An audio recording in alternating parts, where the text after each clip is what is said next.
Welcome back to The Long Two, everybody. We have a very special episode for you today. Max and I are here to talk about the 6 most interesting players in the NBA right now. We each picked a rookie to talk about. We picked a guard/wing, so a perimeter player to talk about, and we picked a big man to talk about. We are going to break down some tape, and we are going to give you guys the goods. Max, how are we doing? Doing great. If you're on Spotify, this will be called your dad's favorite NBA players because these are some guys that you would get texts from your father about. Some guys that they play fundamental basketball that sticks out to the common father, I would say, Jordan.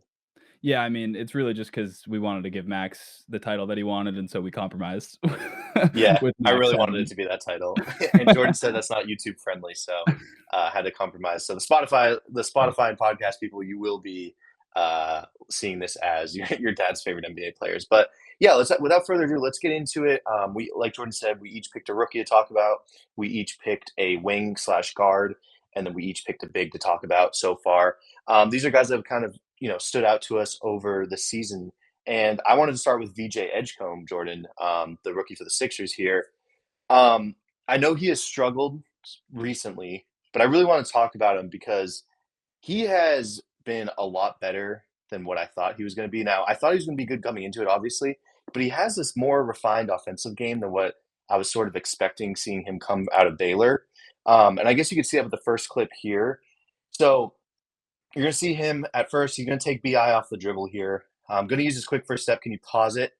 Yeah, so right there, quick first step. He gets BI out of position a little bit. Now you're going to see him make contact with Brandon Ingram down at his spot, create some space right there, perfect. And then you're just going to see him use his strength to get some space and hit a nice jumper. And he stays in the air. Can you run back that shot? Look at how long he stays in the air for. Run it full time if you can. He's Yeah. in the air for like a full second. Like that is extremely impressive.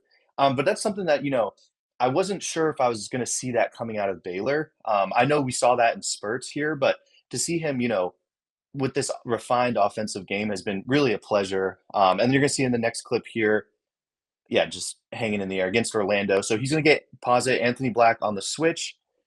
Again, he's got that sort of quick first step. That's mostly just because Anthony Black was switching and he was kind of out of position here. But gets that switch on AB, and then he's just going to do a nice little spin move into a turnaround He's fade. just So filthy, yeah. yeah, it's just a filthy shot right there. Again, just adding elements to his offensive bag, to his shot ability there. That's something that I wasn't like. I'm excited to see him do. And with VJ, right, I'm excited for him because he is the perfect person to pair alongside Maxey and Grimes. Those guys are more dominant guards, and VJ with his catch and shoot ability paired with his cutting and finishing ability, it allows for him to feast off of those the pull that those guys have, like that gravitational pull that they have as offensive players. Yeah, I For think I example, think too, like, him coming out of college, it was we were pretty sure he was gonna be awesome off the ball, yeah, attacking off the catch. We knew he was gonna be a great defender with how athletic he is, with his intensity, his motor, but, like, the self-creation part of it was kind of the question around VJ, right? And he's answered so many of those questions, just, like, dusting guys off the dribble, all these pull-up jumpers that you're showing. He's been shooting the hell out of the ball from 3 too, so, yeah, the self-creation's been a nice surprise, I agree. absolutely. And he's got 100% of his made three pointers have been assisted. So it's not like he's Interesting. creating a lot of these off the dribble. These are more opportunities that he's getting from the gravitational pull that those other guards have offensively. And then so far, Maxi, VJ, and Grimes, they've played a total of 149 minutes together this season. And in those minutes, their net rating is 18 plus 18.4. It's one of the stronger net ratings on the team. So definitely those three, that's a really solid young core for Philly right now. And he is second on the team in percent of points coming on a fast break with 20.4% of his Yeah, points monster in coming off the transition, fast break. as it looks like we're Exactly. about to see. Exactly. So yeah, so great here. So for me, I know he gets this comparison a lot, right? He gets compared to Dwayne Wade. And here are some clips that just show you why. So you're gonna see the one step dribble into like this Oh! inverted. Oh my god. I haven't seen this one. Oh my Li- li- god. yeah, just run that back at full speed if you can. That's silly, man. Yeah, it's just that it's an invert. What would you even call it? Like a It's a little inverted. Amen like. Amen has all these, like, Yeah, pound pickups. Yeah, that's Exactly. gross, dude. Yeah, so it's just very. I see where the Dwayne Wade Yeah, the comparisons are coming. explosiveness, in Yeah, transition off the catch, yeah. absolutely. And then look at this dunk against the Knicks here. I'll just let this play. This reminds me because I went back. Yeah, just filthy. I went back and watched some Dwayne Wade just to be like, am I? Because we weren't old enough necessarily for Wade in his prime. I would say that where we could remember it. That's pretty Wade-ish right there. It's just an Yeah. explosive dunk at the rim. And then the final one, this one. So, Jordan, pause it real quick. This is a nerd highlight, I would think. I think I texted you this right as it happened. Watch how long. So he takes off right under the foul line. Look at the float that he does to get to the rim. Yeah. Look at where he The land where does float, he land here? Does he land, like, out of bounds? Just, like, pretty behind the just a basket? step. Yes, the float is just like, woo. So Yeah, nice charge, with him, Suggs, that's not gonna work here. yeah. Nice idea, bud.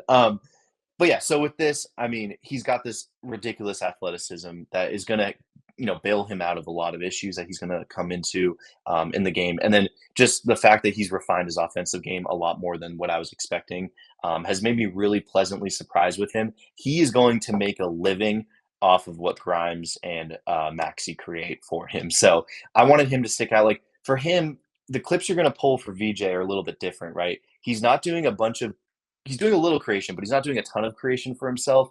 It's mostly just those Yeah. like little like things that he's adding to his repertoire shot diet wise. Yeah, I think the Sixers overall have been, like, a really fun Yeah. surprise. I don't know, like, when we start talking about playoffs and, like, how far can they go, I don't even wanna think about it, but as far as, like, a league pass team and a regular season team, it's like Yeah. they have these 3 guards, one of them's a rookie, who are just so fun to watch. Like, Maxi's gone to a totally different level. He looks like a full-on superstar. The level that he's shooting at, like, how fast he still is, how explosive he is, and being that good of a shooter now at this level is incredible. Grimes has been really good. We knew he was good. And then VJ coming in and showing you the stuff he's shown. And then it's like they just bring in 25 minutes of Joel Embiid off the bench. And he Yeah. scores like a point per 30 seconds. And it's just the weirdest like thing ever. So Yeah. they're a really fun league pass team, and VJ is obviously a big part Can of we it. can we talk about our league pass teams real quick? Because my God, were we wrong about what our league pass teams were going to Yeah. be? I had Yeah. the Pelicans, the Magic, the Hawks, and Orlando is so difficult to watch right now. We had to watch them for a segment we did, and we watched every game, and it was just like, holy smokes, those guys are tough to watch. Or New Orleans, Jordan, brutal watch. We talked New about them Orleans, today. it's kind of the energy, like, the vibes in New Yeah. Orleans, they can't get it right. Mhm. Like, the crowd is never good, the effort No. level even if the effort level is good, it's like, you can't really feel it, it feels like, because the crowd is just, like, so dead all the time, so, yeah, Yeah. we missed on the Pelicans with the league pass rankings. I was also really excited to watch the Knicks going into the season, and their Yeah. offense has just been so clunky, much like the Magic. I think that's probably a lesson learned for the league Yeah. pass rankings next year, like, teams with new coaches and new offenses and new players, maybe give them a minute. But Well, also with Orlando, they draw a lot of fouls, and I hate watching foul shots more than anything. fair. So I think that's kind of an issue that I'm coming into. But if you had told me before the season started that my league pass so far would be Miami, LA, Philly, and honestly, I watch a ton of Bucks. I know you do as well. It's mostly because they play at like a pretty opportune time. It's like 7 p.m. on the East Coast a lot, and they're always playing. Like recently, it feels like they've been playing a lot of really interesting Yeah, teams. they've had So some fun watch a lot matchups, of yeah. them. Yeah, and I watched a lot of Portland as well. Portland is just a team that is always fun. Yeah. So and it's been a weird year so far. Alright, let's get back to the tape because it's time to talk about a certain someone who's, hanging on the wall right behind you, Maxwell. My boy, thank you for Yeah. him. We're gonna talk some Con Knipple. I don't know if anybody watching here follows Brett Usher on Twitter, but he posted a really cool video centered around Con Knipple's ghosting and short roll stuff and slipping out of screen. So we're gonna cover some of that right here because it's really fun. And I think Con has made the Hornets such like an even more fun watch than they would otherwise be. This is a league pass team if I've ever seen one. But Con here with Oubre guarding him. He's going to bring him into the action, and Oubre's going to think that he's guarding this pick and roll, right? Like he thinks he has to take LaMelo. Oubre is going to switch up on this, and Grimes is going to be just a step late switching to Knippel, and Knippel's going to take him off the bounce here, almost loses it, but then gets it back, and watch him here. Get to 2, pump fake, gets Grimes in the air. Now he gets Barlow. Now he hits Sion in the corner. Sion's another guy we could have talked about here. He's been fantastic. Next clip, we are going to go with, okay, so this was like a weird O-board sequence, and then Khan's going to get this easy dribble penetration, and Looney has to take him. So he drags Looney out, and watch Charles Lee on the sideline. He's yelling for Khan to pass it to Sexton, and now I don't have the volume, but he yells slip right here. He literally yells slip right there. You just saw it. So Khan is going to bring Looney into the action, and Khan's slipping out of this. It's like impossible for the big to stay with him and also guard the ball. So again, Khan on the short roll, catches it, just gets to the rim really easy. I got some fun Knippel stats too after we get done with the film. And then again here, like he's the screener again. He's got Keontae on him, and Keontae is going to come up and take the ball. Svi's got a switch, but he's a step too late, and watch him get hammered by Kalkbrenner here. And Khan, obviously Nurkic is going to be too late getting out to that. Khan's going to drain these all day long, make a living off of those. So he's just been awesome slipping out of this stuff. Again, here he's got Keontae. This one's amazing. Slips out of it. He's going to go shot fake, pump fake to the corner, and then come down one dribble. This is like a unorthodox yet also fundamental somehow play. Like he takes this like awkward step with that right foot, but it's how pretty is that in full speed? I could not get over this one. So he's just been awesome in these ghosts and these slip actions.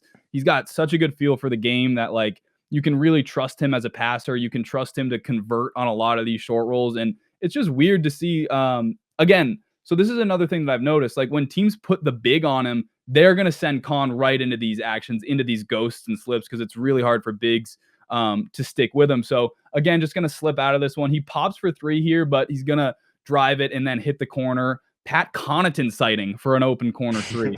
So just some great Khan stuff there. I do want to give some cool stats. Here we go. Where are my Khan stats? Okay.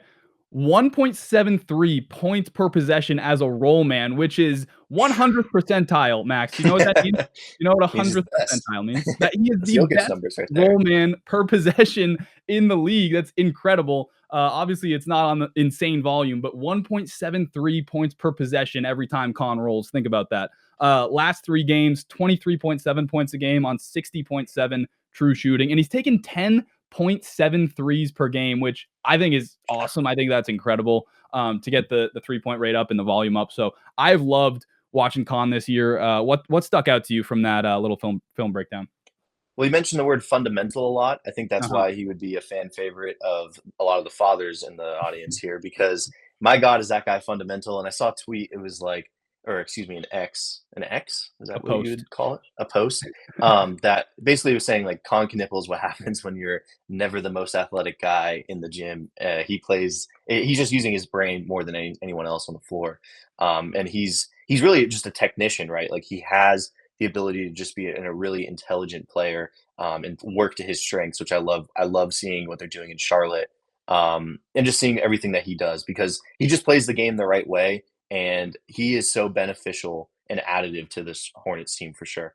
Yeah, I think we knew like him coming in, that was like a buzzword with Khan, right? Like additive. How could he ever be like, how could he ever hurt a team, right? He's going to fit in wherever. And now like the fact that he's doing stuff like this, like he's a roll man and they're using him in this way. And like, it just speaks to it. Like he can play a bunch of different roles. He has such a good feel for the game. So yeah, just good stuff from Khan. Absolutely. Okay, let's get to my wing / guard, Josh Giddy. I feel like we had to talk about him this season. Josh Giddy has been hooping. Yes, he has been outrageous so far this year. In fact, Jordan, I wanted to ask you this question. How good was that OKC Bulls trade back in hindsight now? Alex Caruso for Josh Giddy. A very win-win trade. It looks very win-win. Good point. Yeah. Yeah. And I think like at the time, a lot of people were extremely low on Josh Giddy, and obviously it made sense. But seeing where he's at now in Chicago is completely different, right? So, I mean, when he was with the Thunder, they tried to have him consistently. He would be a screener, or they would have him off ball. They would have him kind of roaming in the dunker spot. And that's just not really what he does best. He does best with the ball in his hands, creating plays. He's number one on the team in usage rate with 27.6% usage rate. He does a lot. He has a really nice two-man game, like a little pick and roll game with Vucevic, which you're actually going to see in this first clip here. So I think the biggest thing that stood out to me so far with Giddy is that he's just gotten better at finishing this season. You can see here he's just going to use the on this play right here. He's just going to use the screen from Vooch, and he's just going to attack Brunson. He gets the step against him, and this is just kind of a strange finish, but it feels like last year this is a shot that he would have missed. I feel like Giddy Well, had when he got was with the open. Thunder, this stuff was kind of a struggle too, like just making these short little tough shots like this. Yes. And, like, this is an awkward finish. He uses the glass. He's at a tough angle. Like, the release point is kind of weird because it's pretty Yeah. much like a yeah, exactly, like, adjacent to the rim or excuse me, where the backboard is. And the fact he's able to just kinda kiss it off the glass and throw it in, he's adding more like, he's finishing better. He's a little bit more angular with his finish now. He's hitting the right spots in the backboard to get to go in. And then here, I just love this play. So you're going to see he attacks the cat switch off the ball screen here. You're going to see him grab a screen from Patrick Williams. Okay, pause it. So cat, like he just kind of attacks the angle that cat's at. Cat closes out a little bit too much, which he has to do now because Giddy's been shooting the ball really well. And he's just going to be able to attack that switch, get here, and then this is where it gets super interesting, right? So watch what happens with OG Anunoby. He switches hands while he's going up, and OG gets like visibly confused and doesn't even contest the shot, and he's just gonna bank it in. Watch, like OG gets he like backs away, like if we throw it in full speed, yeah. See, he kind of like backs away strangely. I think he was trying to tag Patrick Williams potentially, but it was either Yeah, he that might be or trying to like you bait can't this tell. pass and try and Yeah. steal this and make Giddy think he's gonna commit. But part of that is because Giddy's an ambidextrous passer, right? So when he goes up, there is the potential that he can use his left hand as kind of Yeah, like a definitely. dump pass down to Patrick Williams on the roll. And because he goes up with his two hands and then switches to the other hand to finish, like he makes it difficult for OG to fully guard him, right? So Mhm. those are some things I saw with him finishing. And then the other thing with him is the ridiculous passing repertoire and vision. Right now, he's averaging 21.4 points per game, 9.6 rebounds per game, 9.3 assists per game. He's shooting 38.5% from the three-point line. He's got two triple doubles, seven double doubles, and he's second in the league behind Jokic in both double doubles and triple doubles. Um, with Giddy, he is basically he is the center of what the Bulls are trying to do offensively. And they are sixth in pace right now. They're third in assist percentage. And a lot of this starts with Giddy. He is a great passer in transition. He's a great passer out of the pick and roll. He's a great passer just driving and passing with his vision. So we'll see right here, first off, he's going to just do an outrageous bounce pass to Vooch on the break. I think he gets out of this, and then it's just beautiful. Just a beautiful pass in transition to the cutting Vooch. And there's just a lot of people, like, it looks like an easy pass, but there's a lot of people that are guys in the league that can't make that pass. And you see this Bulls team, they just get out and run when Giddy rebounds the ball or when someone else rebounds the ball because of his vision and his ability to get the ball to where it needs to go. Yeah, he's always Next, had an outrageous feel. He made a he was oh, they were playing the Cavs, I think, last night or maybe the night before, and he drove left, and the bigs, like, collapse on him, and there's, like, this tiny window, and he goes, like, lefty, like, wraparound kick out to the wing. damn it, He Jordan, lit. that's like the third clip. What the hell? Okay, well, Yes, we'll that is the clip after this one. I highly 100%. doubt I highly doubt it's the same one. We're gonna see. All right, wait. You're saying when he goes the No, no, opposite no. hand? We'll find out. We'll find out. Okay, so this. All right, first off, this one pissed me off because of the camera angle. This was not the camera angle on the broadcast I was watching. I tried to get a better angle. I don't know why. I hate when they switch this angle, but honestly, it helps a little bit because you can see. Look at how far he throws that Yeah, the outlet pass. laser. Just an absolute laser to the cutting Montas Buzelis. Like, that is off of a miss. That's Herter. Boom. That's Herter, same white guy. And it's Yeah, just very different, but okay. very different, not at the same place out at all. Well, I can hardly see who it is because it's horrible camera angle. But yeah, just like an outrageous pass. Those are some of the transition passes here. Now, this is the pass I think you're talking about. It's Chicago against Philly. No, no, this is not. They were playing the Cavs when I was talking about, but maybe it's similar. Okay, okay. So he's going to use the slip and just opposite hand wraparound pass to the corner to Vooch. Just a ridiculous pass. Just great Oh, this is the vision. game winner, yeah. Oh, this is Yes, great. This was awesome. just an awesome pass from Giddy. Yeah, He it's just gets Oubre it's too. Like he gets Oubre he's back. not supposed to be He able to must get have a guys on his hip with no speed or burst. And well. then I think he might have a quicker step than guys give him credit for yeah, because he kind of routinely beats him off not beats him off the dribble, but gets the first step on him. And it's also like it's a good slip by Herder yeah, there. yeah, yeah. The So ghost stuff. yeah, but it's just an incredible, just a great pass, great vision there. So good. And then finally, this one is like what I like about Giddy here is posit. They're just going to run this little set here, and you're going to see Matas just backdoor cut, and it's just a beautiful, like simple pass. He's really just facilitating this offense, letting everything come to him, just working through their actions, working through their sets, and it's paying off because he is running an extremely efficient offense on this really really fun Bulls team, and it's just guys like what he's doing for them. He's got the higher usage rate. He has the ball in his hands more. He's able to kind of initiate the offense, and it's been really successful. And then this final clip here is one of the reasons why I love Josh Giddy just in general, and it's just because he plays the game really well. So right here, pause it. Okay, so he gets screen off of Herder. He's gonna fight through the screen. Continue. He's gonna help on to Mobley, right? Then Mobley's gonna pass it to Hunter. He's gonna sprint back and try and cover. And then he's gonna cut He's back. guarding everyone. He's everywhere. Yes. So Josh Giddy, the I wrote it defender. out. Yes. So if you're an audio only listener, first off, check us out on YouTube. It's a great time. He's If you out. can't He's do it, out. yes, he steps out. If you can't do it, I wrote it down. Okay. He fights through the screen, helps onto Mobley, gets back to cover Herder to close out on Herder, gets beat, recovers, switches back onto Mobley, stays in front of Mobley, and causes Mobley to take a bad shot.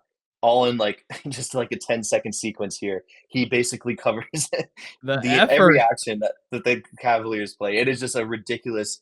It's just a ridiculous effort from Giddy here, and it's just one of the reasons I love him. One of the most fun defensive clips you're going to see. I like that was a great clip.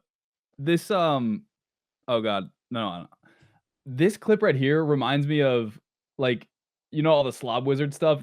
He is so good at this. Like threading these back doors and these quick reads where like Matas is reading like Ryan's leverage, right? And he's going to cut back door, but Giddy sees all this stuff in real time so well. Like this is why they have him take the ball out of bounds. And if you're Gary Trent, if you give Giddy this much space, like he picks you apart like he's Tom Brady or Peyton Manning. He is so good from these spots. And you see that with all the good passers. Like LeBron is like that. Luka's like that. If you give these guys space to just survey the floor, like something will open and they'll find it. So I just want to go back to that one. But this defensive clip was incredible too. Well, let's go back to the other one real quick as well. And I think a part of the reason Giddy's been so successful is the Bulls have been hitting some shots. Those guys have been hitting some threes. And if you go back, right, look at the paint. The paint is wide open. Push it forward a little bit. That's Vooch, dude. That's because Vooch can shoot and Turner's pulled all the way out. Patrick Williams has hit some threes this season. So Giannis can't fully commit to just leaving Patrick Williams in the corner there. He has to guard up. Everybody has to guard up. And then that's a bit of a top block, right, Jordan, that he gets backdoored on? Or yeah, I mean Giannis should help here, but I'm saying Rollins top blocks Matas a bit, right, to start that play. Yeah. Right here. And then he gets backdoor cut on bad. Giannis should tag. He doesn't really, or help. I mean, and then it just kind of falls apart. But it's still it's great vision from Giddy. So that's all about Josh Giddy. I was very excited to talk about him. Yeah, that's good stuff. I haven't watched enough Bulls. I got to watch a full game in there soon because they're fun, dude. I don't have the updated standings in front of me. I think they are though. Maybe I don't know. They're close. They're fun, and I enjoy watching the line, which I think that I said going into the season they might be last on my league pass rankings, and now I watched them a ton. So I was and you took their under. I bet you feel silly, don't you? I do feel silly. I felt really really dumb. I thought, listen, I thought that there was a lot of bad vibes around the team. I figured that they were just gonna not be that good, and I was dead wrong. And I'll stand by that. Yeah. All right, that was a good segment. That was fun. Good watching like good passers is my favorite part of basketball, I think. Oh yeah. But let's get to coming up. let's get to my wing/guard. We got Jaime Jaquez Jr. I've been watching the Heat like I'm a coach on their staff. Oh, yeah. I have not missed a Heat game. I am all over it, and Jaime's been absolutely electric. Watch here. This ball goes out of bounds. The camera is going to cut here, okay? Camera cuts to Reeves. Watch where Jaime is when the camera cuts back here. At the logo, and then watch how fast this ball gets in the basket. Oh, yeah. I remember I was watching this game. It was ridiculous. Shot clock's at 20. That's an and one. Jaime's pace has been absolutely unbelievable. We'll see some more of it here. He is just grabbing the ball and he is on you. This is off a make again. Like he's downhill. He's going to drag Vando into help here. Now he can kick it out to Bam to attack the closeout. Bam gets to the line. Again, the shot's up at 16 on the shot clock. So the Heat's pace has been unbelievable. This is just a clear out. And this is a big part of the Heat's offense. Like just clearing stuff out and giving guys, one-on-one chances. And Jaime's been probably their best one-on-one player, just going to work against KCP. Nice little soft touch hook there. This time he's got jaw on him. I forget what this one is. I'm not going to lie to you. Oh, I remember. Watch this. This is incredible. He's going to call for a cut from Drew Smith. Watch him call for it right now. He calls for Drew Smith to cut, and now watch Ja turn his head to look at that. Ja's thinking, okay, so he's going to go right. Jaime just beats him left, gets into the – it's a lob for Ware. How awesome is that? Is this a nerd highlight? Yeah. This is great. That's a nerd highlight. That's a nerd highlight. Calling for the cut and then getting Ja to relax for a second and the lob to Ware. He's been an unbelievable passer on these drives as well. That was all the good stuff with Jaime. Now, basically everything has been good. But I was watching a couple games and some teams are like aware of how well Jaime's playing and they're trying to counter it. This is one of the things that teams were going to, that the Clippers went to. They go with Brook Lopez on him because Jaime doesn't have all this like shiftiness. He's obviously not going to like pull up or step back and shoot tough jumpers all the time. So they go with Brook Lopez on him and he kind of bothers them here. Like Jaime's so good because of his strength and his power and explosiveness, but Brook just kind of gets the better of him here. So I just thought that was kind of something like maybe to look for as teams are getting more aware of how the Heat are playing. And then again, like the thing about having an egalitarian offense like the Heat have is like all they're doing. Hold on. Bring it back. What? Say that all over again. What are you talking about? All I'm trying to say is, I don't know if that was the right word or not, that the Heat offense gets everyone involved, right? There's no mismatch hunting. There's very little screening. It's if you have the ball, you're going to drive, right? So, but what that means is you're going to have to drive against really good defenders sometimes. So going at Derrick Jones Jr. here, and Derrick Jones just takes the bump and bothers the shot. So like, it's one of these things where it's like, do we try and get Jaime better matchups? Again, like he has Kawhi on him here. So this is one of the things that you're going to see with the Heat. Like, are they just going to throw their best defenders on Jaime and trust them to play one-on-one? So when you start thinking about how far can the Heat go and like, is this team actually good? What do we actually think of this offense? Like the Memphis offense really struggled last season against good defenses. And we're going to see like if they start playing these other teams that just have really good individual defenders, are they going to struggle a little bit more because they're just basically playing, drive and cut. So, but overall, Jaime's been absolutely incredible. So just have been having a lot of fun watching him. Yeah, I think we were texting about him during the Miami Lakers game. He's just relentless. I think he had like, I don't know, he had like 20 in the first half in that game, I believe. He was going off, like just extreme, like the pace that he's able to play with is awesome. And then he's one of these guys too, just very cerebrally sound, like he's very locked into the game, thinks the game and just is able to outthink a lot of his opponents. So definitely, I know he had it wasn't like a sophomore. I guess you could call it a sophomore slump, right? Like it wasn't the greatest sophomore season for him, but to see him turn around is really nice. And especially with the Heat, like you mentioned, we've been watching them like crazy. I think they're one of the most interesting teams in the NBA with their new offensive philosophy and everything they're doing every night. It feels like we're in an alternate universe where the Heat are just extremely fun to watch offensively. It's very strange. But are you ready to talk about Alex Sarr now? I have some quick Jaime stats. Listen to this. Yes. Okay, so the normal stuff like 17 points a game, 62% true shooting, incredible. I was shocked to see best on-off differential in the entire league, which when you watch Miami, you actually do feel it. Like when he comes on the court, things change, but he's a plus 7.7 on offense. His defense is a minus 26. He's like changing their defense when he steps on the floor. I didn't have any defensive clips, but like apparently he's the best defender of all time. So he must talk a lot because it's not like he's overly athletic or long. No, or it's tall probably like there's probably some noise there. Like it's probably some lineup stuff and it won't last. But it is incredible. He's his differential is plus 33.9. Like it's unbelievable. Well, I guess actually I said he's not that athletic, but maybe didn't he win a dunk contest? Jaime's athletic. Yeah, he is athletic. I meant like I don't think he's like an Amen level athlete. Well, no, he's not that's what he was in the 2024 like Slam ridiculous Dunk defender. Contest. Yeah, no, sorry, I was arguing with myself for no reason. Okay, all right, let's talk about the big that I picked here, Alex Sarr of the Washington Wizards. This guy, I made a few videos about him on TikTok last season. I'm very fascinated by him. Zach Lowe said something on the Bill Simmons podcast, or even the Low Post, or not the Low Post, his new podcast. The Zach Lowe Show. The Zach Lowe Show, yes.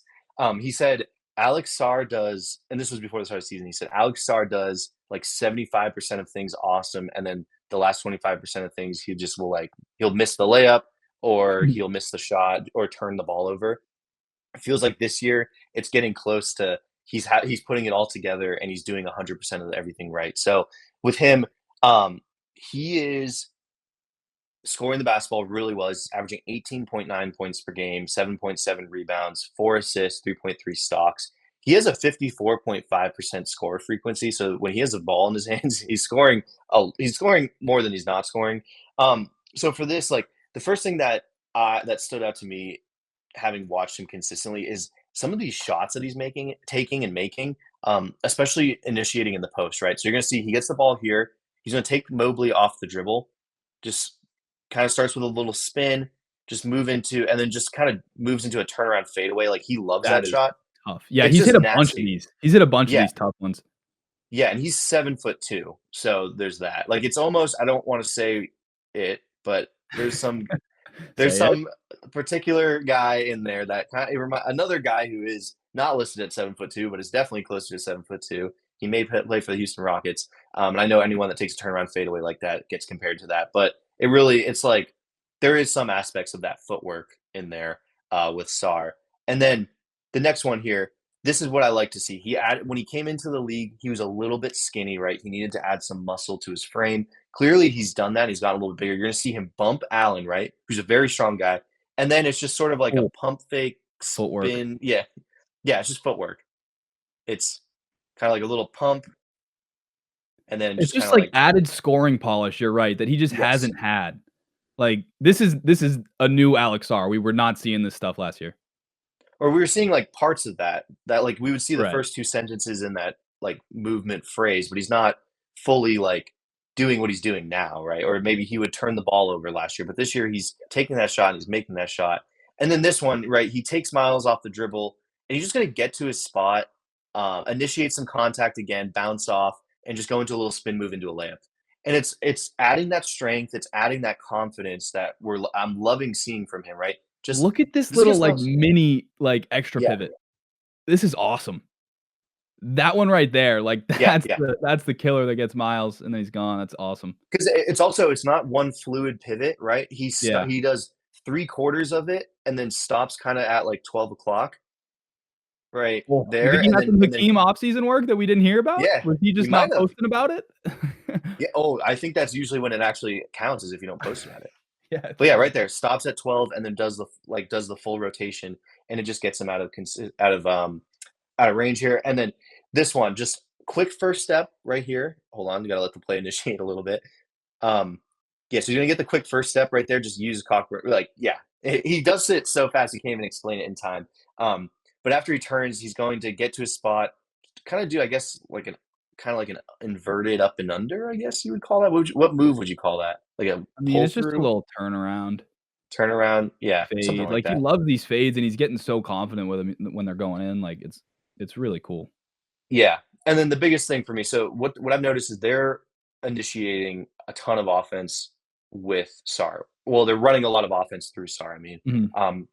you're seeing him score on the short, or excuse me, pass on the short roll. You're seeing him do a lot of just pick and roll offense with their guards, and just they're getting the ball into his hands. They're using him in the action to get people free. And with his passing, this was something that we were always really impressed with him. I remember watching him, like when he was in France, and seeing him get a rebound and just kind of push the pacing and do transitional passing. And he did have like little flashes of passing out of the post and things like that. But this year, it's really coming alive here. So you're going to see here, he's going to slip this screen there, a little ghost, I guess, and then get the ball and just watch this pass that he makes. Like, just a really good pass to the corner once he kind of gathers. Yeah, Just a that's good very stuff. good pass to the corner, like just keeping his head up, knowing the flow of the offense, and just taking his time getting the ball over there. Like, I feel like last year, off of that spin, he would have taken that shot, and maybe he makes that shot, but like he just passes up a good shot for a better shot right here. Um, Yeah, I love it. yeah, so just like a really really solid pass there. And then for this one, like he's gonna let the play develop here. And again, just sort of like Giddy, just lets the play develop. He's gonna hit Bilal on the cut and just do a really nice bounce pass. And every time I'm like you have to remind yourself this guy's 7'2", and he's doing stuff like this. That's what makes it so interesting, right? Yeah, definitely. Skilled bigs are, you know, the future. Absolutely. So then here, he's gonna slip the screen again, just kind of right there, or ghost, yeah, and then get the ball, and then just a Oh, beautiful pass to Trey Johnson in the corner off the bounce. It's it's incredible. Just keeping his head up, knowing where everybody is on the floor, getting to his spot, forcing defenses to collapse or make a decision here, and taking advantage of their collapse on defense. That's just a great pass from him.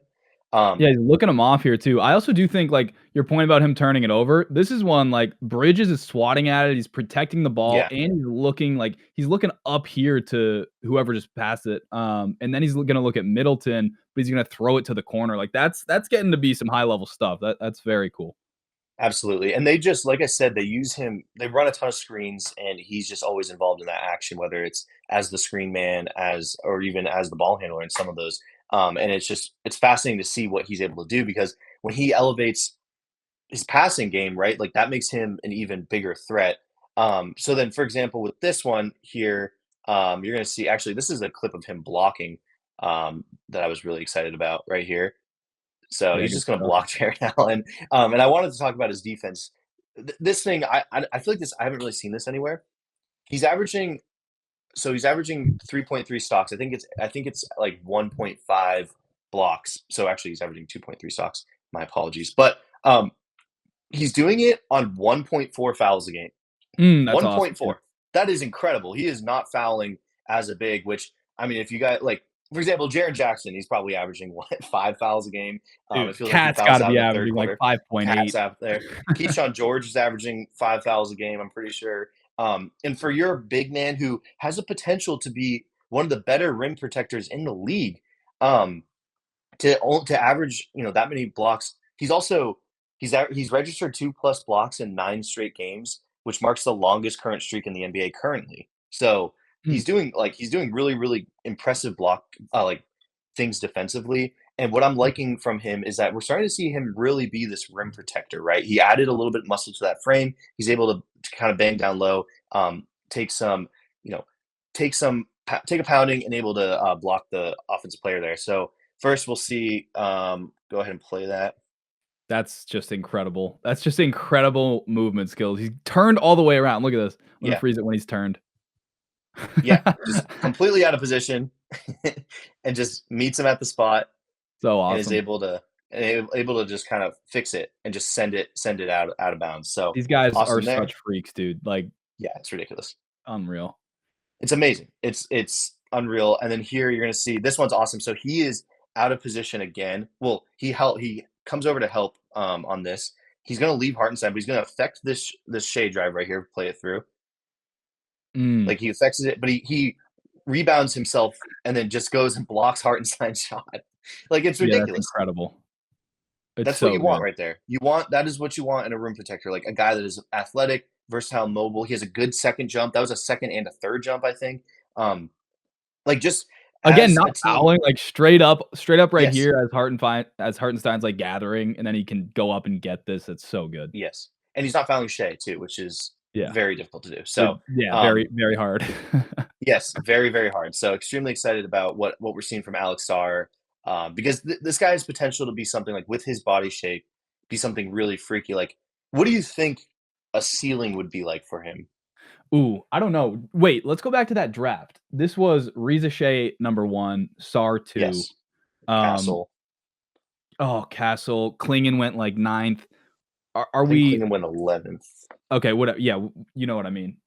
Yes, sorry. I thought Klingon should have gone first that draft. Clearly, the NBA franchises were on a totally different page. Jordan, he went 7th. I apologize. Okay, he went 7th.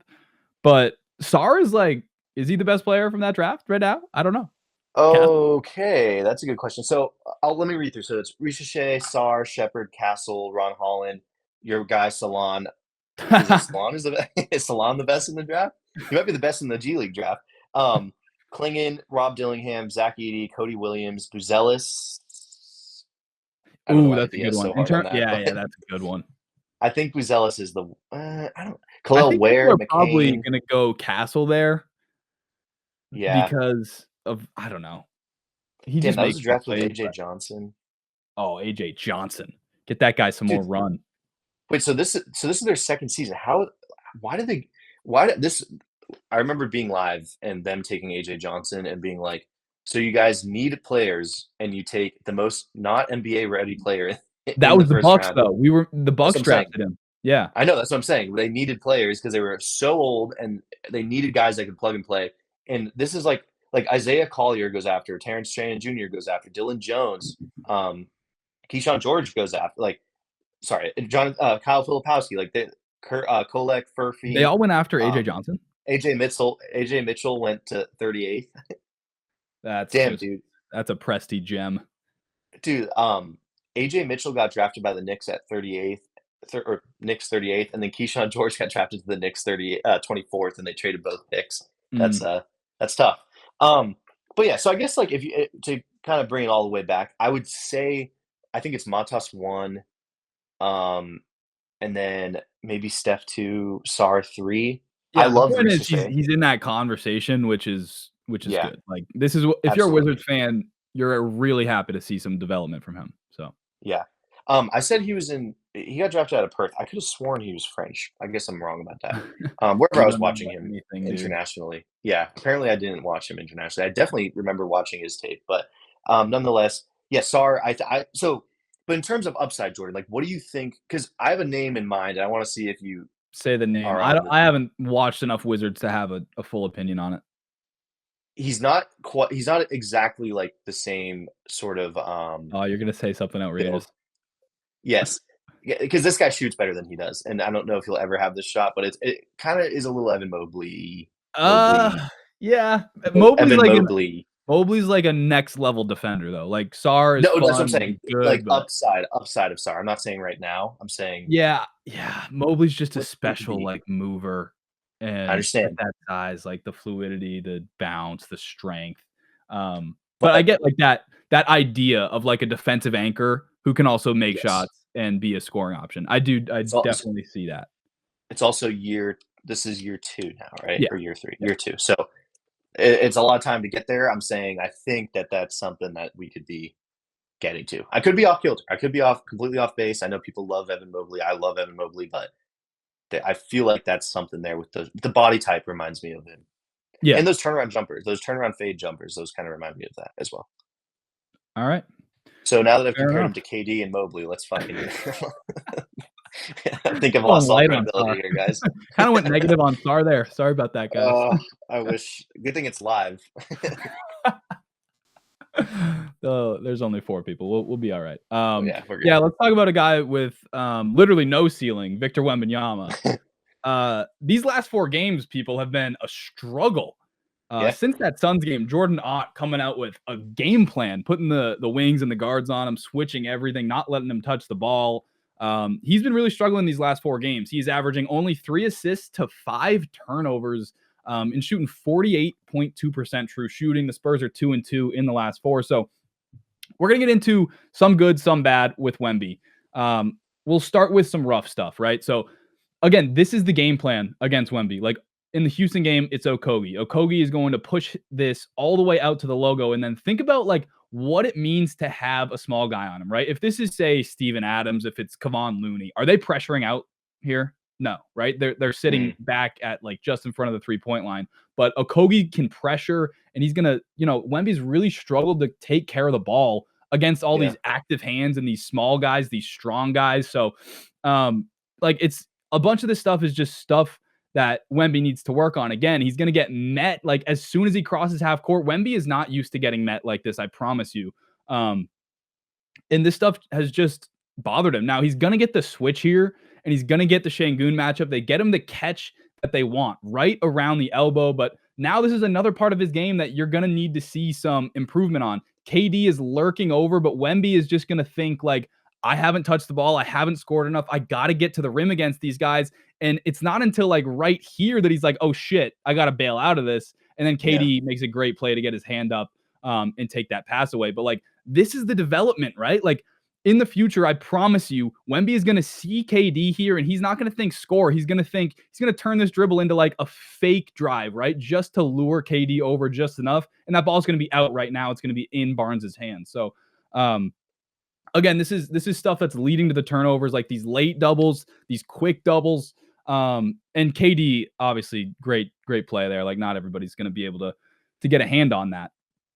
Again, it's Saddiq Bey on Wemby. He's going to watch him push this catch out. Wemby starts all the way like on the baseline, and watch where he ends up on this catch, because Bey's just going to be physical on him and push him all the way out. Again, Wemby is not seeing Herb Jones lurking over on this double. He's just trying to score, and it's like you put the ball down against these wings and against these guards, these active defenders, he's getting poked. So it's going to be about him like seeing this stuff before it happens, right? Have you noticed this stuff, Max? Yeah, he doesn't seem as it feels like there's a little bit of a confidence thing. Like he's just seeing stuff that he hasn't quite seen before, like you mentioned. For sure. And it's an experience thing.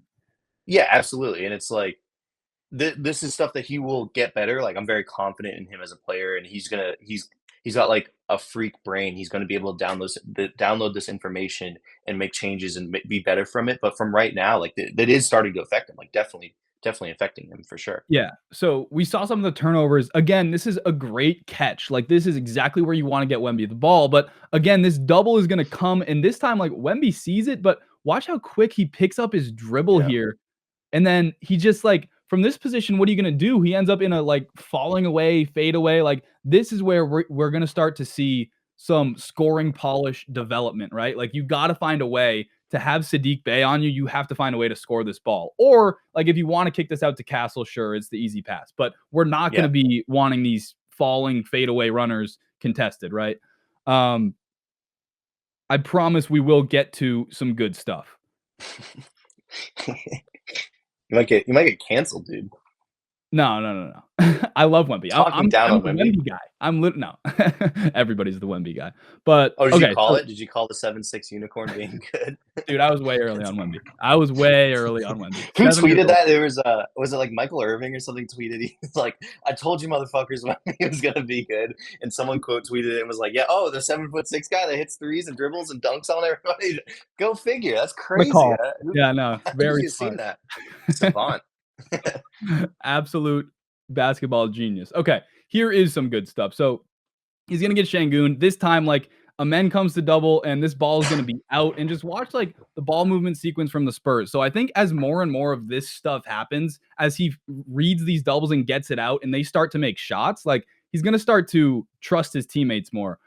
This is a great seal. This is stuff that I want to see more from him. So deep on the baseline, the paint is empty for once, and it's just Wemby one-on-one, and he has struggled to like stride. Oh, well, yeah, it's ridiculous. But he's struggled to use it to get this post position, right? He gets it here on a man. You can just throw it up to him and then just, be Wemby, be 7'6", right? Yep. Oh, this one's fun. So I like him as the screener. So teams are basically switching everything involving Wemby, whether it's on ball or off ball. But when he's the on ball screener, it's a lot easier for him. You see, like Booker's sagging off a castle, right? So as Wemby sets this screen, he's already got good post position. He can get this catch, and now he's gonna go quick and beat the double. Dunn was coming on that double, but Wemby can beat it. He does get away with the travel here, to be fair, but it is a good pass and a good read. Barnes drains the three. Again, so Wemby as the ball screener, he's gonna get done on him this time. And then I love this like working together by the Spurs. So as Wemby is posting up, right, Champagne's gonna come up and lift, and he's gonna come get this ball. And now that side is totally clear for Wemby. They get him a good catch. Again, he goes quick to beat these doubles. Like you've seen him wait a little bit as those doubles get there. Then he tries to go, he turns it over. If he catches it here and there's nobody there yet, then yes, I love him going quick, right? And making great passes. The Spurs move it. Another great look, and they knock it down. So just a lot of interesting stuff to think about with Wemby. Absolutely. I think we can have a running weekly segment on how a weird thing that Wemby's development. Done. Yeah. Jordan, I wanted to do something here. So we have a few people in the room. I think it'd be fun. Why don't we open up the stage to add one other person? And if you know how to do it, just hop on the stage. Maybe we can get someone in to ask some questions if they want to.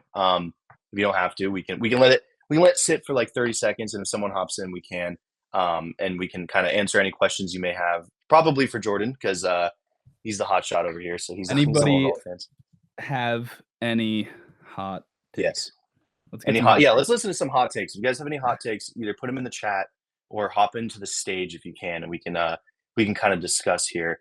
There's only 6 people, so we might not we might not get one. I have a room here, but but in the meantime, I have some stuff. So Orlando lost to the Celtics today, Jordan. I think. They did. Yeah, they lost today, 111-107. I have to watch the game still, but a little like it's starting to get a little interesting over there in Orlando. Like I think there's some issues. I think it's been interesting, right? They did get a good win. Was this a back-to-back for them? They might have played yesterday, and they beat who? Like the Hawks or something? Have they played the Hawks and the Celtics twice? That's kind of ridiculous. No, they didn't play yesterday. Oh, really? I thought they won their last game, whoever it was.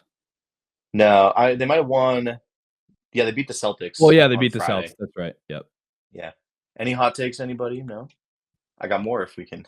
Do you have any hot takes, Max? Not hot takes, but I have a question. What is the chance Ja is traded now? I think we should do this as a weekly segment because no, I think it's gone down since our last pod. He's been playing hard. I was just watching the OKC Grizzlies game, and Ja, I mean, I was only catching like a little bit of it, but he was at least playing hard. He was engaged. He made an incredible like over the head backwards pass. I think he's good. I think they're gonna be fine. Like, what do you think? Are you worried about Isolo, the coach? No, I think it seems like they worked it out. Like it was. Well, on Twitter, everyone hates him, or X. Everyone like the Grizzlies. Yeah, the Grizzlies fans do not like him at all. It seems like the whole team was kind of behind Ja from the like weird Twitter rumors that we're hearing. Like everybody's mad about the rotation being so short, and nobody being able to get a rhythm. But I think Isolo is like listening because Ja's gotten a lot more minutes. So I know that clip went kind of semi-viral of him talking about like dealing with difficult members on his team, saying like he'll tell you you're difficult, and if you're good, like you can maybe work through being difficult, but if you're not good, like it's going to be an issue. I know he's also talked a lot of hopped in because I saw the Spurs tape. Oxion, I'm sorry if I mispronounced that. They just put in the chat, hopped in because I saw the Spurs tape. I'm very biased as a Spurs fan, but I think they're a lot better than a lot of people give them credit for. I loved what I've been seeing from our whole roster. What do you think about that? I don't know if people aren't giving them enough credit. I feel like everybody's in on the Spurs. They're second in the West. I don't like the record. I think is a little bit gaudy. I don't think they're the second best team in the West. But like I'm with you. I love the roster. I love their defense. I love that they have all these athletes and like hard-nosed, like dogged defenders around the best defender in the world. Like that's going to be a good recipe for regular season wins. So in terms of like the offense, I mean, it's going to be ugly some nights. I think it's going to get potentially even uglier than it is right now. But like Yeah, I'm with you, dude. I love the Spurs. I love watching them. Wemby's gonna get better. Wemby's gonna start figuring out these doubles, and I genuinely think that all these double teams are going to turn Wemby into like an unbelievable passer, like a next level, like top tier playmaker at some point in his career. I don't know if that's gonna be by the end of this season. I don't think it will be, but I think you're gonna start to see him make all these like quick reads, and you're gonna see the beautiful ball movement sequences. So um, it's not Yeah. perfect with the offense right now. Like the shooting, I guess, is still a real concern for that entire offense. And Wemby learning to deal with all these new coverages is a real concern. But overall, I'm with you. I love the Spurs. I think they're, a tough out in the playoffs at this point, but I wouldn't go beyond that. Like, do you think they're the second best team in the West? Do you think they're gonna make a conference finals? Because I don't think I see that. Yeah, definitely. I don't know.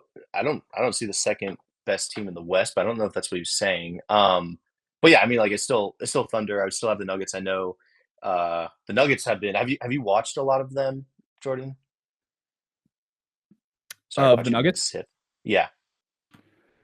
Not as much as I'd like to. I have watched a good bit though. I think they have their top 3 offensive rating. Their offense is ridiculous. Yes. Jokic had a couple like non-insane Jokic games to start the year, and Cam Yeah. Johnson's been struggling a little bit. When Yeah. Cam Cam gets Johnson's going, it's gonna be unbelievable. Yeah, absolutely. Like I would still put the Spurs behind them. I would still have OKC obviously number one, what they're doing. I mean, we talk about this all the time. Like you'll be watching a game and you're like, they're not even injured. And then you're like, wait a minute, they don't have Chet, they don't have J Dub, they don't have whoever. And it's like you don't even realize because of how good they are as a team. You just assume they have everybody and they're fully healthy. But Well, yeah, I yeah. still have to say go ahead. The other night, like everybody was out and you were watching and you were like, damn, the Thunder aren't I can't believe it's like a close game or and it's like, yeah, Yeah. they had like Dort, Caruso, J Dub, a couple other guys all out. And it's like, well, yeah, Aaron Wiggins has 27 and they won by 10. And it's like, yeah, Yeah. they're just unbeatable.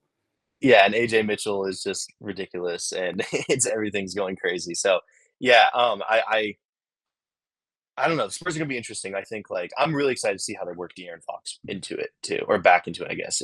Because he is gonna be someone that like it is going to be he needs the ball in his hands. Like, how do you think it's gonna work with Wemby? Well, he came back the other night and I He didn't played watch. well.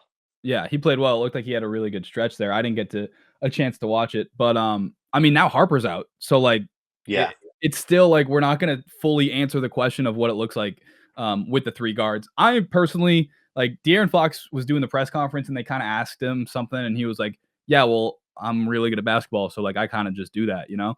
And it's like fair. kind of a fair point. Like De'Aaron Fox is really good at basketball. He's gonna figure it out. It's gonna be totally fine. And yeah, when we talk about all these doubles with Wemby, like it's gonna be helpful to have an all NBA level scoring guard to attack off the closeout, right? Like I Yeah. think he's gonna absolutely help their offense.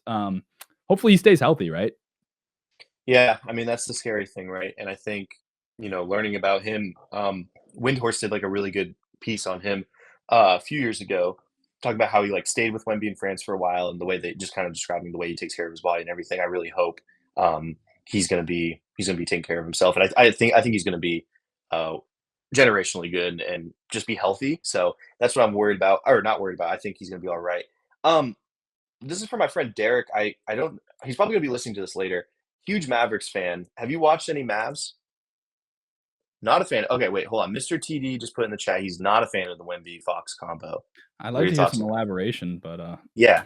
If I you, mean, Mr. TD, are you able to hop in on this or? I don't if you're on YouTube, I don't know if you'll be able to hop in the Okay. stage. You guys should definitely download playback and join the stream from there so we can get some real convos going. But I honestly I don't think we've seen enough of the Wemby Fox combo. I am bullish on it because I think 2 really good basketball players tend to just figure things out. Now, when you talk about like the fit overall, like do Castle and Fox fit together? Do Castle, Fox, and Harper all fit together? That we can start having some discussions. But like Fox plus Wemby is going to be awesome. I would be hard pressed to think that Fox plus Wemby is like anything but.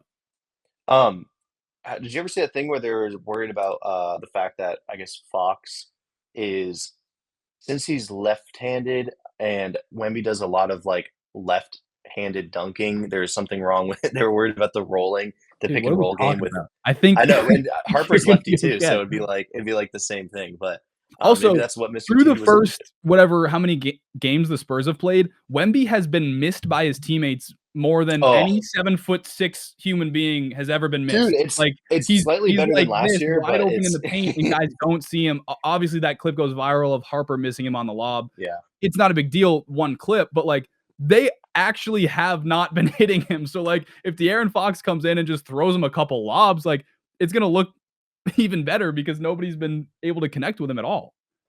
Yeah, definitely. And then Oxion, sorry again if I'm mispronouncing your name, said, I can kind of understand that it hasn't looked good so far for sure, but Wemby has had some off nights. I would expect it to look a lot better when Wemby can really get going. Yeah, Yeah, the agree with question is, that. I how does think Wemby really get going? Like, does that mean developing as a passer? Does it mean just making more shots? Like, can they find ways to get him better touches and ISOs? I don't know. I yeah, agree with you, but I mean we saw what they did to the Mavericks was well, yeah, but that's like shocking. he's got Lively on him, and then Jordan Ott comes out and he's like, "Nope, we're switching everything, and we're starting with Royce O'Neal. Now you have Ryan Dunn. Now you have Grayson Allen. We're just gonna push you everywhere and not let you catch the ball." Like, so Yeah, I mean it definitely that was an interesting move from them. Excited about that. So the Mavericks, my buddy, I would like to see a okay, Mr. TD just said I would like to see a better shooter and someone closer to the Wemby timeline. you go. Okay. You talk about the timeline. Me? Yeah. Oh wait, hold on. We're getting a bunch of comments. This is pretty cool. Okay, timeline. Um, I am not a timeline person where I tend to believe that you should not add veterans to the team because you think like you have a young core and you want to build around that. I think it's okay to add people with playoff experience, and I'm not really necessarily super worried about the timeline things. With De'Aaron Fox in particular, which is what I'm assuming Mr. TD is alluding to, I can see how you kind of get there because he's getting up there a little bit in age and he does have that injury history that is a little bit scary. That being said, I'm not worried about timeline with this team in terms of well, I guess I'm wondering what he means by the timeline. If you mean closer to the Wemby timeline, do you mean like younger? Because if anything, I would like for them to get a little bit older because it seems like they are close to being, a legit contender. And if you're a legit contender, you're probably looking to add a little bit older guys than those younger guys because those younger guys that don't have that experience don't tend to work out as well in the playoffs. Yeah, So I totally agree with that. First of all, De'Aaron Fox is 27. It's not like he's 33 and he's gonna be really bad in like 2 years. Um, Now the fact that they hit on Harper makes things really interesting, but I'm with Max. Like Wemby is this level of player. We all think Wemby is like at worst top 10, at best top 6, right? When you have that level of player, you go and you make the playoffs every year and you try and win as fast as you possibly can. So like I'm with that. I'd honestly be closer to packaging your younger players together to get a more proven Dude, star than I like, would be. people are so down on Fox, and I do wonder if Yeah. Castle ends up being the trade piece. Like, Harper looks like Yeah. he's, like, Which is that good of crazy. a prospect, and he came in I know he got hurt, but, like, however many games he played, like 4 or 5 games, looks like he's gonna Yeah. be really, really good and a really good fit with Wemby. Castle, like, everybody likes Castle, right? But does he Yes. make sense on this roster? And could you go, like you said, package Castle with somebody and go With make this Carter an even Bryant, better and it's team? like 2 young guys that are interesting that, like, what does that get you along with all of those picks, right? Like, what if it's something like, okay, we just saw what Jordan Ott did to, if what we just saw sorry, I just saw Mr. TD's text in the corner popped up in it. Give me 1 second. So, what if what Jordan Ott did to Wemby, the Spurs see that and they're like, "Let's just package everything we have and go get Giannis." Like, that is I that's very far-fetched, Yeah. but that's something that is like they could literally go get someone else and just kinda change the team on the fly. Nicholas F, we are gonna answer your question because I love that question so much, but we just wanna put a closing thing on the Spurs here. Mr. TD said, "If the Spurs think they're in contention, then yeah, Fox and veterans make sense, just not there with the Spurs yet." I think that's totally fair, Mr. TD, like, I can see why you're not there yet because they haven't done anything yet, and this is a really difficult West. So I see what you're saying there. Nicholas F, I love this question. He said, "Hey, random question, but I've questioning recently why it seems like quick offenses like the recent Halley Pacers leads to less turnovers than slow paced current Current Clippers type Clippers. offense." Jordan, I think you should take it. I have a thought, but you go ahead.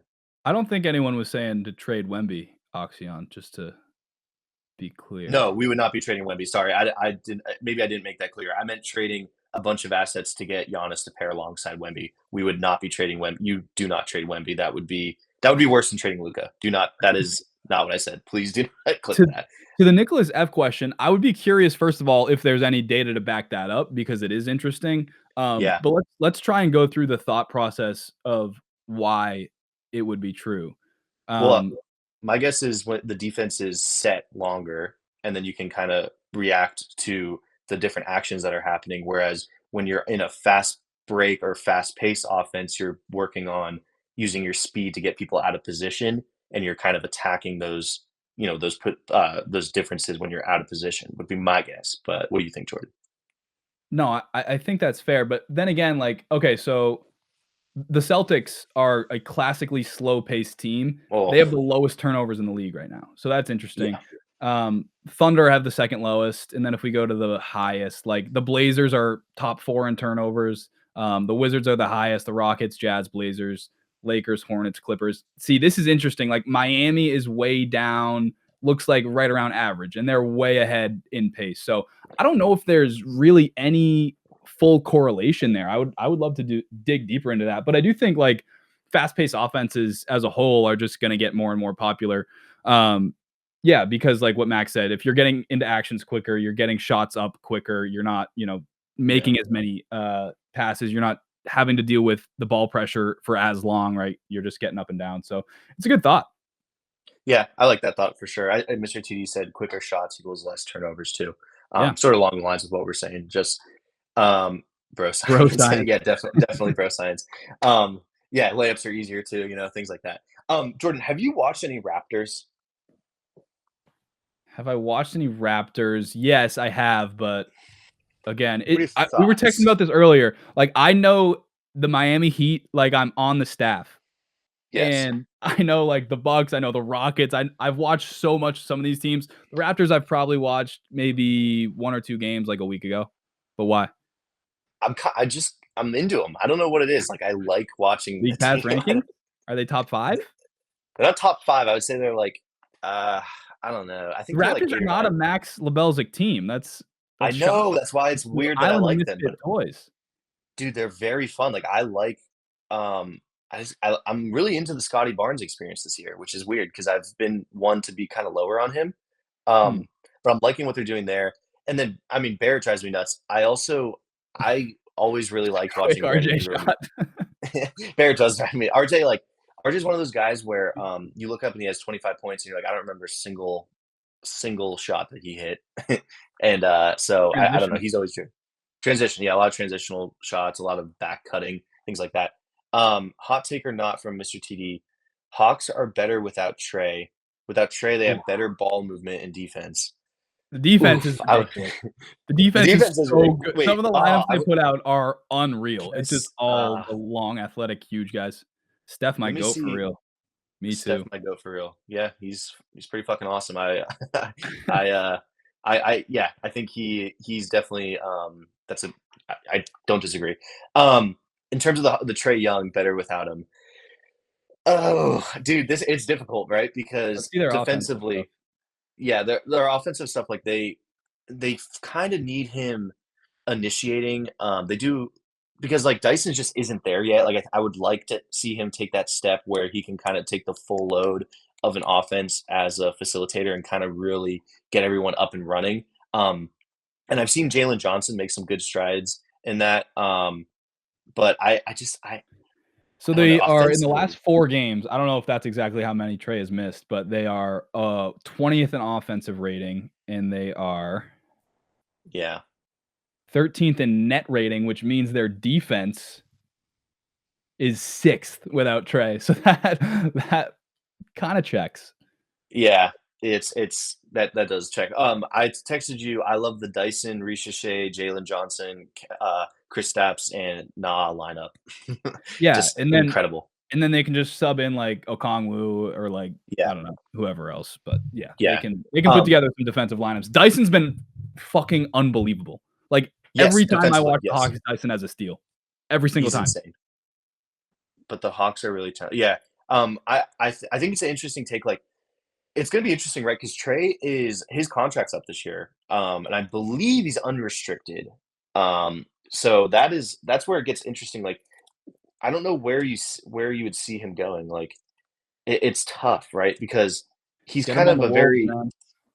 I know I haven't looked at their finances, but that's where damn, Trey's shooting 37% from the field Yeah, this dude, year, not man. It's good. brutal. Not good. The Yeah, efficiency is that there. is the efficiency's not there. I'm trying to pull up his contract. Nah, Um, dude. Don't do all that. Let's cut this here. We do appreciate all you guys. This was like our first real live stream. Had some technical difficulties the other day. First of all, yeah, really appreciate all of you guys supporting the YouTube channel and the videos. Thank you to Mr. TD, to Nicholas F, and to some other guys, Oxyon, for some questions in the comments. We are going to do every podcast on playback. So yeah. if you guys want to like come on the stage and talk to us after we're done with the film breakdown stuff, definitely do that. Definitely download playback and come on. We hopefully record every Sunday night. Maybe it'll be different, but yeah, if you see that JD live, come hop in on playback. Drop some questions. We can talk. We can hang out. Maybe watch some games in the future. So thank you guys a lot. Max, you got anything else? Yeah, I just learned about this thing on YouTube. I think if you click like a crown or something like that, it like promotes um the clip or the video or anything like that. If you could do that, it's extremely helpful for us in the Yeah, I channel think on it's called hype. YouTube. I haven't even looked Hype, into it. yes, hype, yes. If you can hype, that would be incredible. If not, just always liking, leaving a comment. We love to answer comments, so please do that. It really helps. And subscribing, obviously, sharing with your friends, anything like that really helps the show. Appreciate that, Mr. TD. Thanks for really helping us at the end here. That was clutch of you. And then on Spotify, Apple Music, Spotify, Apple Music, wherever you get your podcasts. If you could leave a comment, share with your friends, it really helps us out a lot. But other than that, Jordan, you got anything else? No, close us out, brother. Road to 10K. Jordan's at 8.48. Let's see if we can get him to 10K by next episode here next Sunday. But thank you all for listening. We will be back later, and peace.